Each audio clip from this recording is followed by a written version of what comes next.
Smooth. Thank you very much, Baby Zebra.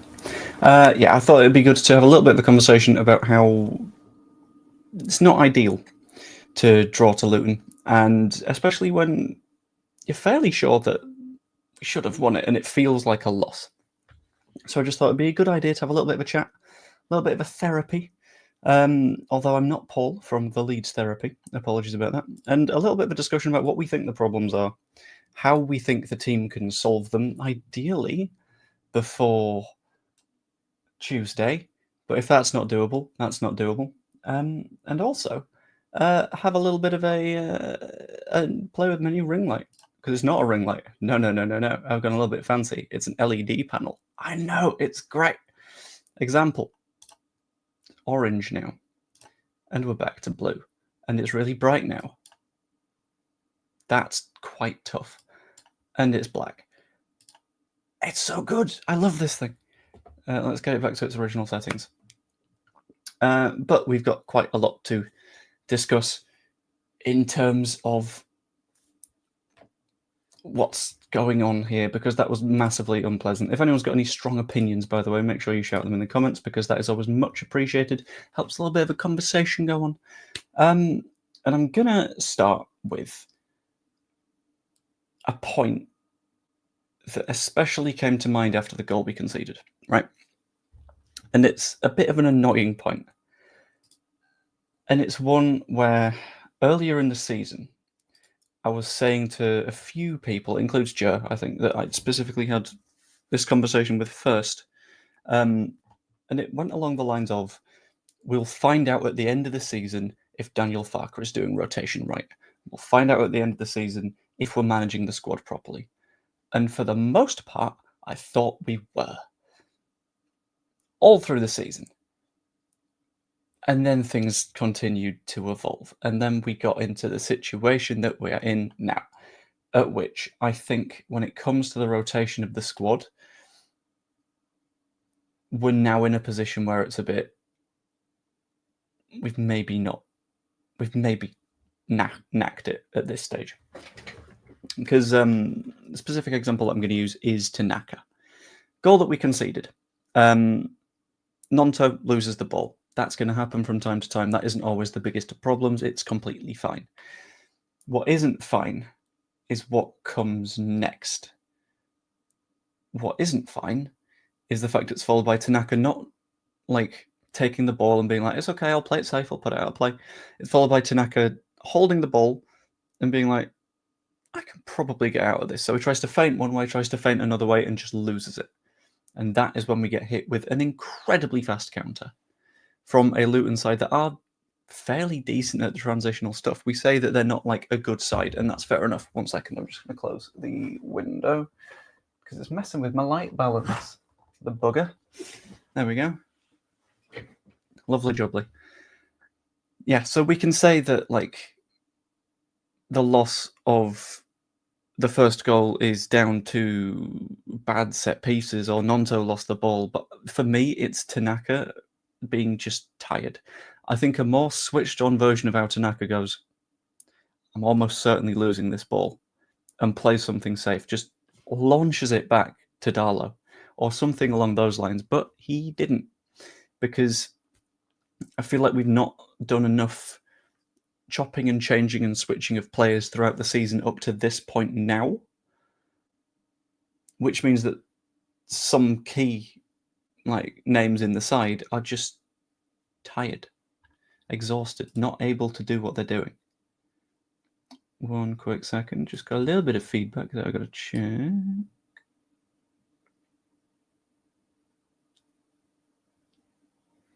Okay. Yeah, okay, I'll deal with it. But yeah, and I think Tanaka is just a big indication of that, because he came into the side earlier in the season and was very much like the most like lauded guy in the side. He was firmly in the position of, this guy is ridiculously good, and there is nothing that anyone is able to do to stop him.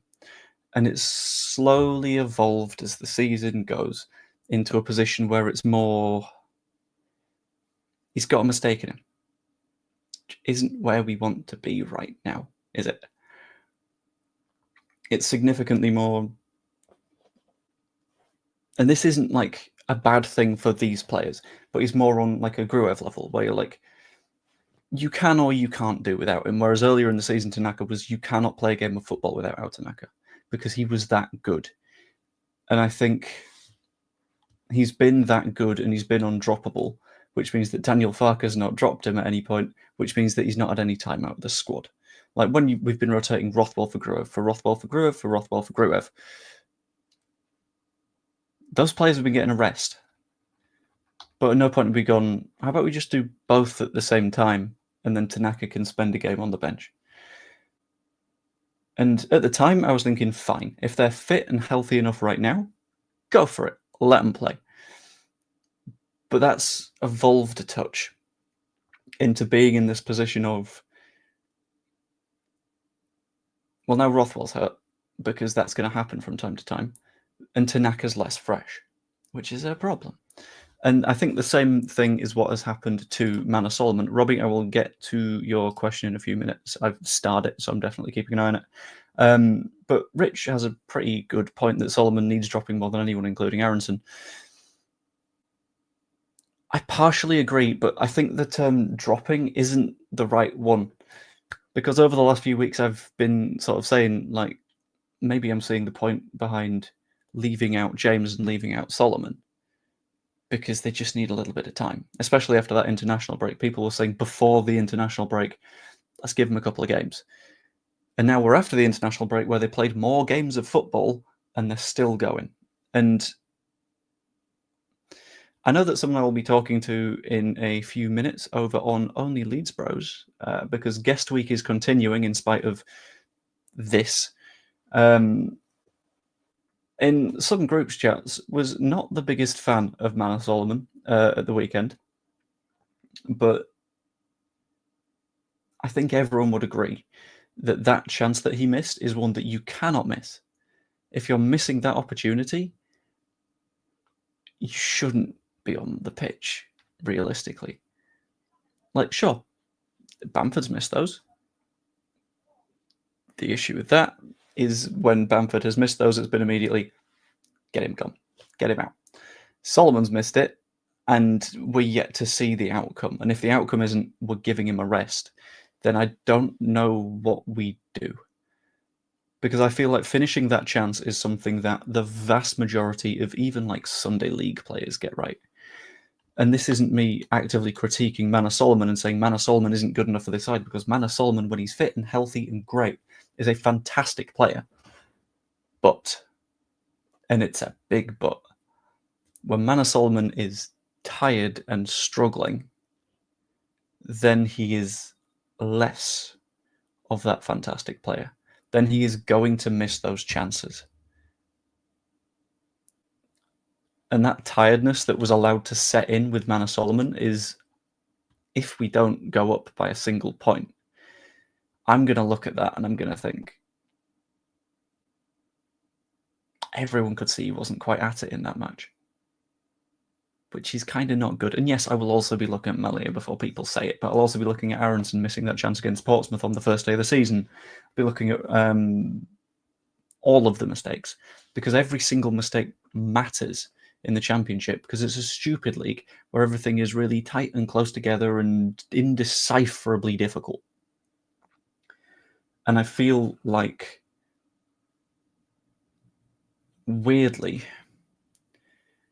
one of the best things that could happen to us right at this moment is something like an injury to Manor Solomon. Not a bad one, very obviously not a bad one, but like just tweaking something in his hamstring maybe, making him a little bit less certain as a starter or something like that, so that rotation is made to happen, so the rest of his body can recover and get a little bit better, and we can bring in a Laji Ramazani, or if it comes to it for some reason, Isaac Schmidt.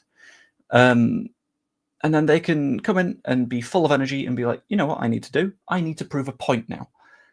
And then they'll go ahead and do that. And whether or not that works, we'll find out.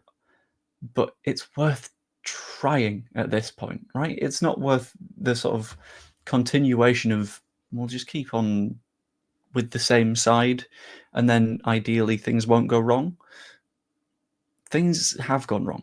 Things are starting to go wrong. And I feel like there's cases in which a drop in form is just a drop in form, and there's cases in which a drop in form is fatigue. And I feel like we're hitting the latter, which is not a good place to be in. Which is ungood. And I am increasingly coming round to the idea of it's more on Farke's door than many other doors. Especially when I was backing the conversations earlier in the season that were Meslier needed to be dropped after Hull, and anything that goes wrong after this point is on Farke. Therefore, the Swansea one I'm putting on Daniel Farke because he continued to pick him. At the same time, made a couple of really, really good saves against, I think it was Sheffield United. So I guess he saved a couple of points there, but either way, it's not great. Difficult. So, I'm not in the same place as Jasbo, for example, who says that Farke's clueless were 4 points worse than last season. At the same point, we've gone backwards. I'm not in the same boat and saying that, we need to get rid, it's done, it's screwed. No, because that's not the case. The position that I'm currently sat in is we're slipping right now. And it's the moments in which you slip where you prove whether or not you're a manager that's able to regain your feet. For me, if we get into the top two, it's a position of give Daniel Farke a shot in the Premier League, because fine, it might work out. Because at the end of the day, he has gotten us a decent, solid number of points, and I've always been of the opinion that if someone does the job that you set them, they kind of deserve to be rewarded with the opportunity to do the next part of the job. But if it's through the playoffs, it's starting to be more of a because wins aren't easy to come by in the Premier League. And if we are in the playoffs in the first place, you're in a position where you're already having stumbled. And right now it's looking for, is Daniel Farke someone who can recover from a stumble for us? And I think that this last 6 games is effectively a job interview for next season. And if he smashes it out of the park, if we get 18 from 18 and somehow end the season on, will it be 99 points maybe? I'll have a look. Championship table. Yeah, if we somehow smash it out of the park, end up on, at 18, 100. That's very nice. If we end up on 100 points, which I feel is highly unlikely, obviously, then fair play. He's earned a shot next season.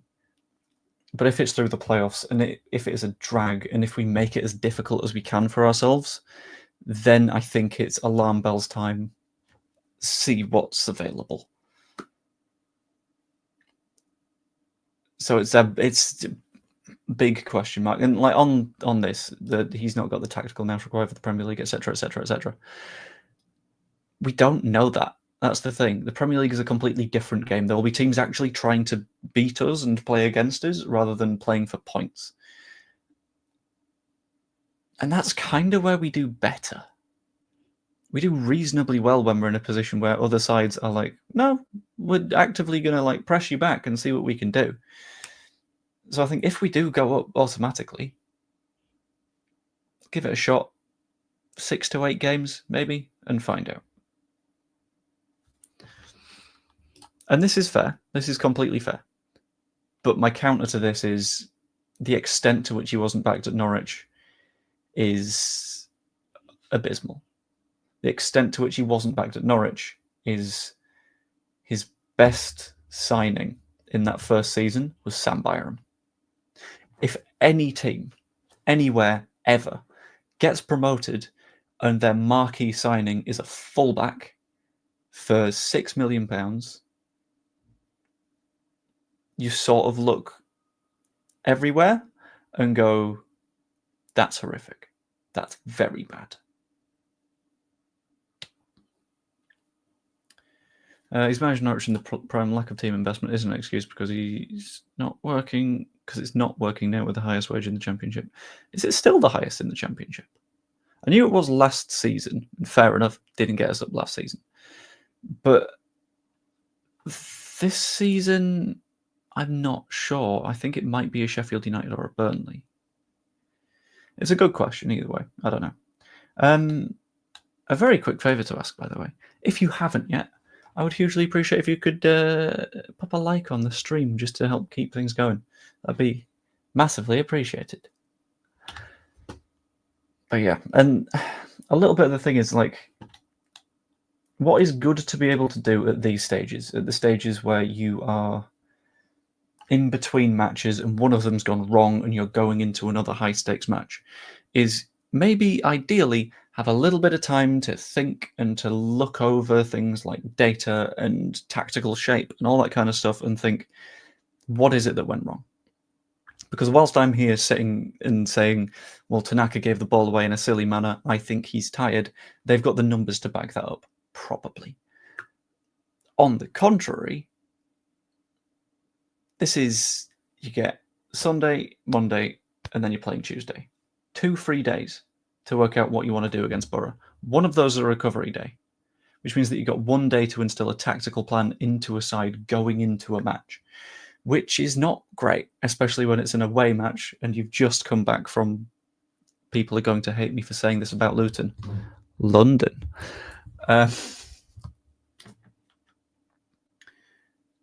It's not great for the turnaround. And yes, Borough have the same turnaround. I get that. I'm not going to dispute that. But for me, it's easier to deal with that turnaround when you're coming off the back of decent form. Because at that point, you just say, we'll do the same as we did before. Because they blew Blackburn out of the water. But now, Borough are rolling. And they are going to be able to deal with teams fairly easily. And that means that we need to work out how to deal with them within a day, or we are in actual trouble. And I hope we manage it. I think we do. Very, very genuinely. But I'm going to stand by the thinking that this is effectively a job interview at this point. This is a 6-match trial for next season. And if he fails it, then I think Daniel Farke goes. If it's playoffs, then you give him the playoffs because you don't want to sack someone, bring someone in. Well done. You've got 2 weeks to instill an entirely new mentality and structure and tactics and all that kind of stuff.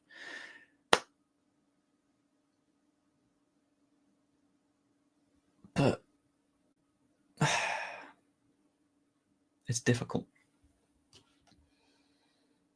That's the spot I'm in. If we go up automatically, fine. 6 to 8 matches. See what happens. It might work out. But if it's the playoffs, even if we go up through the playoffs, I think gone. Also, fun fact.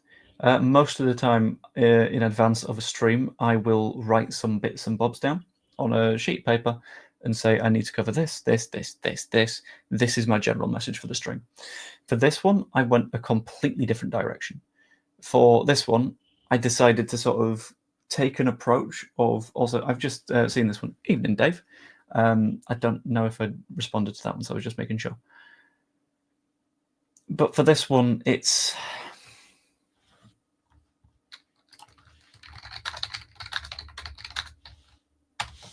This one I sort of wanted to see what came out.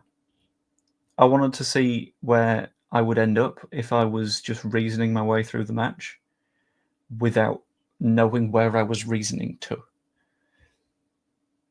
And I think I've landed on the position of 6-match job interview.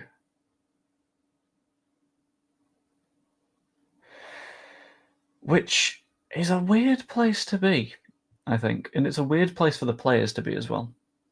So I hope we get some good decisions in the next few days, in the next week or so. Because if we don't, I'm scared. That's not really a good place to be as a football fan. You didn't but notice what I didn't expect you to, especially when you're in your flow. Oh, I don't have a flow right now. I've got to be honest with you. My flow is what's the next thought? And it was very deliberately that thought.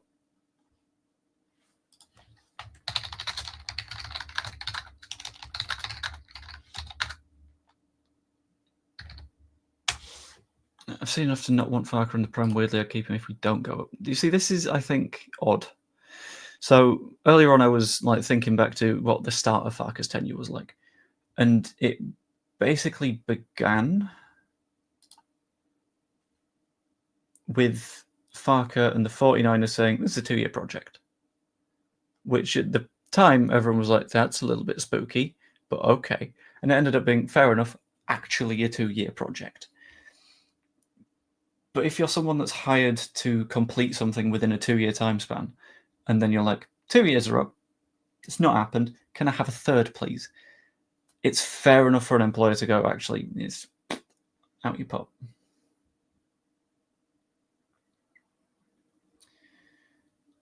Whereas if you do the job, I think you keep him around and you see if it works out. And you show me what you can do. Because at the end of the day, that's what matters, isn't it? Getting the job done. Hello, Manchester is Blue. How are you doing? And hello, Ricky. Hope you're very, very well. Rich says the Championship is going to be a nightmare next season. Brom will spend a lot again. Wrexham look decent-ish. The 3 coming down, Ben Bants in the Prem will smash the Championship up. That's the concern. I don't know if Wrexham would be able to do much because I think the leap between League One to Championship is too big. I don't think they keep that same momentum going again for another season because, I mean, I can see them maybe being mid-table, but I don't see them like actively being incredible and outperforming sides. Birmingham, yeah, probably spend a decent amount, but if they spend enough, I'm not sure. The 3 coming down, I think it depends. Because a lot of players will look at Southampton and go, no thank you. You signed a guy to try and steady the ship and prepare for the Championship, and then you proceeded to still, at the very least, nearly, my prediction is definitely, break the record for worst points tally. I think they do that now. I'm absolutely convinced. But Leicester will be scary. Ipswich, probably also scary. I'm not sure. Dennis says, missed chances goalkeeper has poor performances, 9 points out of 18. Burnley 16 out of 18. Yep. And the annoying thing is the errors are falling Burnley's way. So the goal that Coventry conceded second, nightmare. Absolute, just pathetic. Bad goalkeeping. He keycoded it, and not in the incredibly racist way. In the came out for a ball, didn't work way. And on the other hand, we very rarely get that going our way. So the hope is, because we saw this last weekend, everyone was looking at the fixtures and said, oh, Luton, we might lose points because that's what we do. Oxford, Sheffield United are pissing that. Coventry are the threat. Didn't turn out that way because the Championship is bloody weird. And it's a case of sometimes any team can beat any other team. So that's why when people are looking at, that's a bad example, Burnley Norwich, and seeing that Norwich are on a horrific run of form.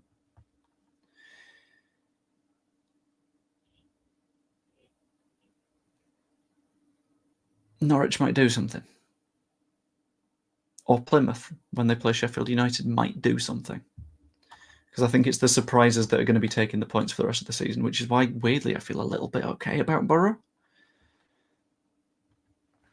But it's a scary one, and we all know that. And it's not the best of positions to be in.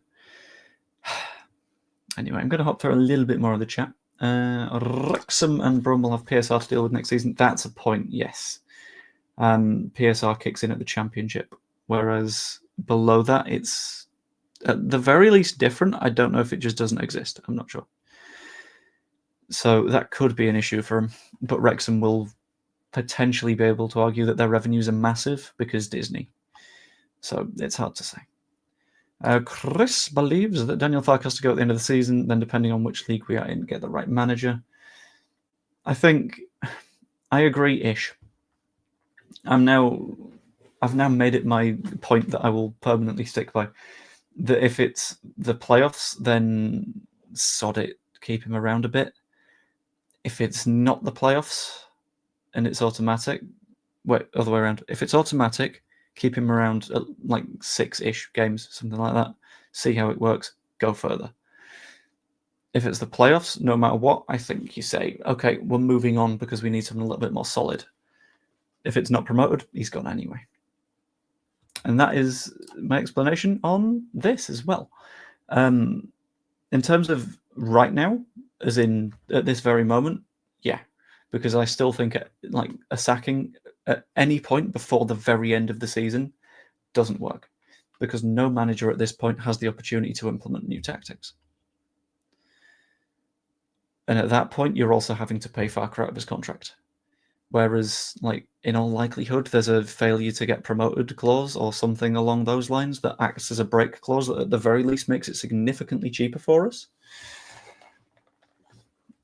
So it makes sense financially, and I think it makes sense tactically. How did Darlow play? Darlow was basically fine. Like, he didn't have much to do, if anything. So I'm not really going to complain either way. Sheffield United and Burnley still have to play each other. So if we can start winning again, all good, still down to us. It is. It's still in our hands, which is why I'm somewhat feeling okay still. I'm still in the position of optimist-ish. The pessimist is knocking on the door and saying, can Joe come out to play? It's my turn. And we'll find out how that one goes in 2 days. And then got tickets to the Preston match, which is going to be an adventure. Going to hop down there, be like, let's see how this goes. And if we lose, that's going to be a fun vlog. Because at least after like the Blackburn away match, I was like, I'm kind of happy because it's my first away day. If we lose to Borough, then I start to think problems.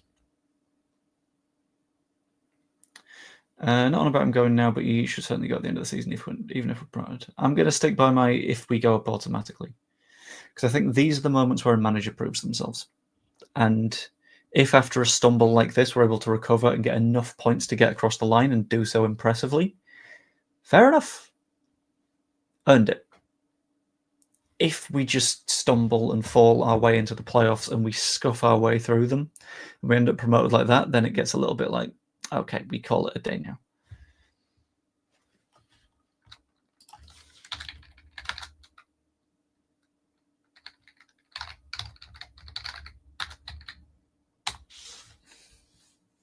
But I don't know. Crazy that Sheffield United lost to Oxford. Yeah, it's the Championship. These things happen. That's why it's a little bit wild. Proved himself last season, he failed. That's fair. Yeah, but at the same time, I don't like invoking his name all the time. But if we're talking about failing in the playoffs, you would have sacked Bielsa by this point.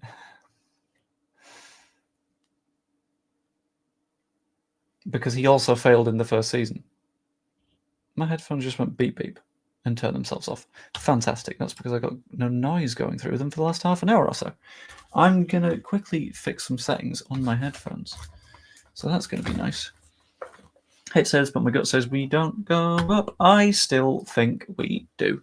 I am going to do that annoying thing that people don't like from me. And that is be an optimist. Because I know that it's annoying. Right, let's turn auto off to off. Fantastic. Thank you very much, headphones. But I think we do.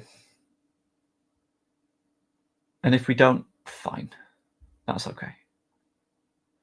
Bielsa had much lower expectations in a weaker squad, though playoffs was a big achievement back then. But right, squad, fair enough. Understood. The thing I disagree with is expectations, because I don't think it should matter what the expectations are upon you, because you're still going to do your job. Like, if someone has the lowest possible expectations of me at work, I'm not lowering my output to match that. If anything, I want to prove them wrong. So I don't believe that expectations are the bit that matters there. Weaker squad, fair, fine. But you could also argue the Championship itself was weaker at that point. I don't know. It's tough. Like, you're getting into bits of nuance and stuff.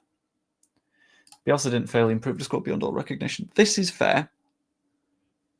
And I'm not saying Bielsa failed. To be clear, I'm using him as an example to say that it's early to say that Farke has failed, because you can only really judge that at the end of the season for me.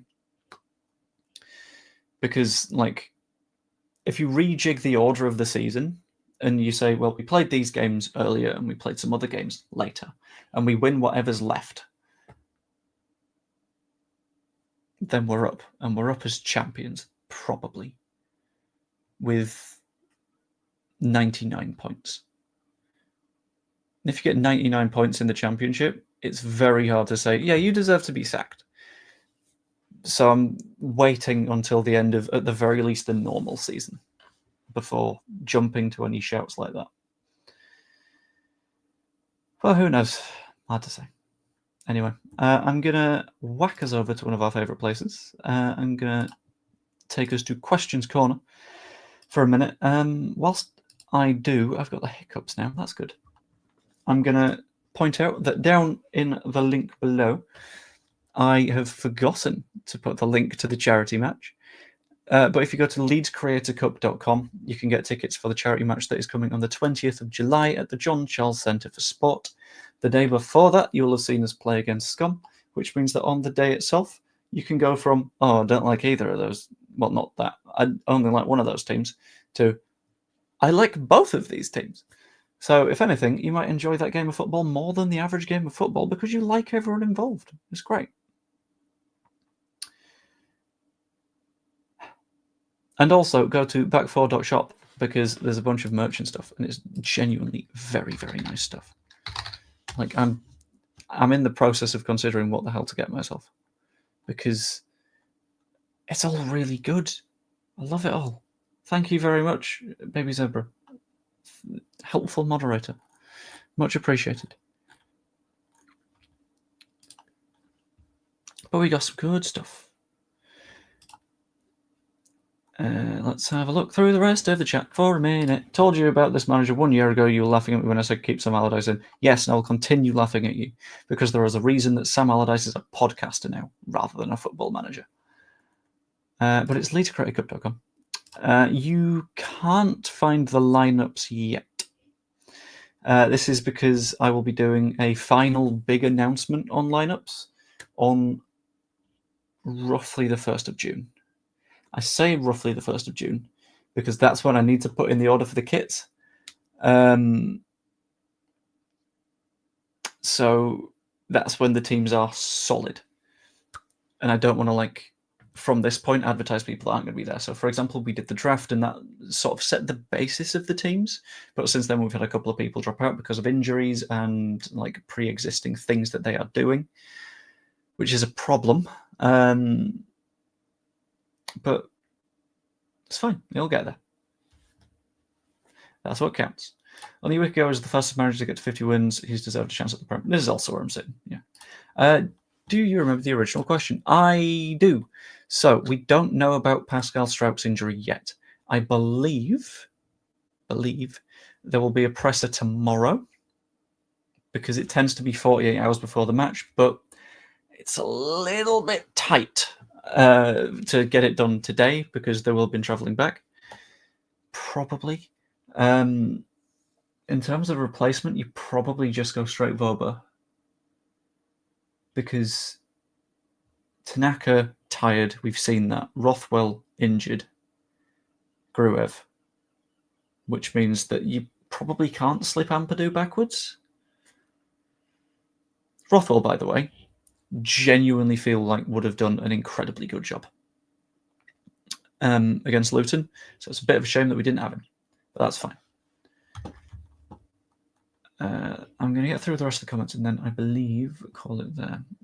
Lead survival chance in the Prem with Farke first season opinion. Depends on the transfer window. With this current squad, 10%. With decent investment, 70, 80%.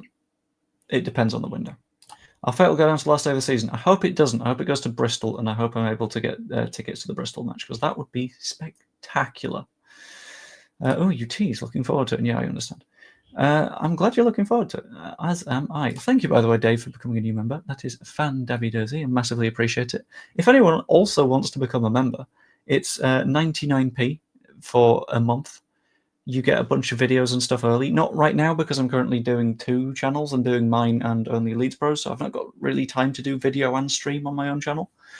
But you get all the videos and stuff early. It's really nice. It's especially useful in a transfer window, because a lot of transfer news comes out overnight. And in those instances, I will record my video at like midnight, 1 in the morning, and then you can see it as soon as I've recorded and uploaded it, whereas I'll set it to release at like 7 a.m. So it's good to be a member, and I reckon you could do that. Also, all of my channel's revenue is going towards the charity match for a good while, so do that. It's great. Wouldn't auctioning off your shirts after the charity match help raise some funds? This is a good point. However, a lot of players want to keep them as souvenirs, including me, because it's like the first Leedsy charity match that we've done. So I just think it'd be quite nice, you know.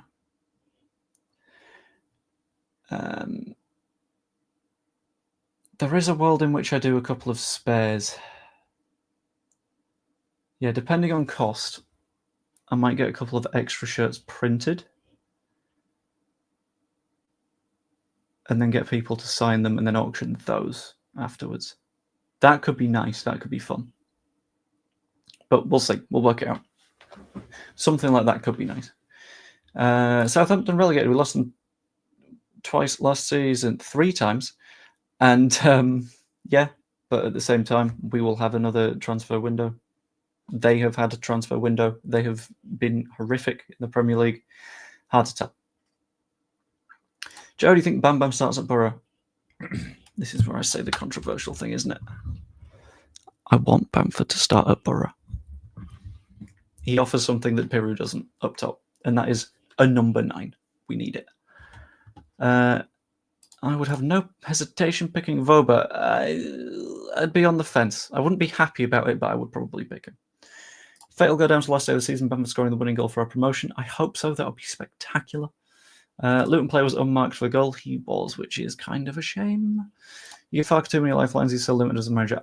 I have not given him a life. I've very, very clearly set out a definition for this is how you lose your job. That's not a lifeline. That's the opposite. That's an ultimatum. We've not played well since Watford away. Facts. I can't remember, I'll be honest with you. No worries, Joe. I meant to renew a while back, but it slipped my mind. You should put an option to pay more. 99p isn't that much. You're correct. And I will be completely clear with you, right? Initially, I did 99p as an experiment to see how many people would be interested in it. Didn't help that much. So I think I'm going to push that up a little bit for the... where was that sentence going? I'll push that up a little bit at some point soon. I don't know what to. I might do like a community poll of current members asking and see what people think. But higher than 99p, I think, is probably the shout. You're right. Won't beat Borough, tell you that now. I disagree. I think we do. I'm feeling okay on that specific front. It's Preston that scares me a bit more. Totally agree with Bamford starting. He does so much more work up front. Yeah, I think he just stretches defences a little bit more as well, which is nice. Higher joke on Tuesday night will be second, and when Burnley plays Sheffield, we'll be top. No need to panic. I hope so, but we'll have to find out. Not too sure on Voby. He just seems to hoof the ball at any given opportunity. To be fair, he scored a quite nice goal earlier this season, so I'm not going to complain too much. And Elmi, you have timed this horribly. He says, good evening, all Leeds. Good evening and good night, because I am going to nip off, because in 20 minutes I'm going to be doing a stream with Evie over on Only Leeds Bros. So apologies for that, but you've got 40 minutes of stream that you can go back and watch, which would be massively appreciated.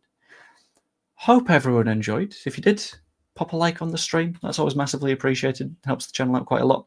Subscribe if you're not yet. I'm trying to keep that chugging all along, and even become a channel member if you fancy before it gets more expensive in a few days' time. And yeah, hope you enjoyed. I will see you later. Toodaloo.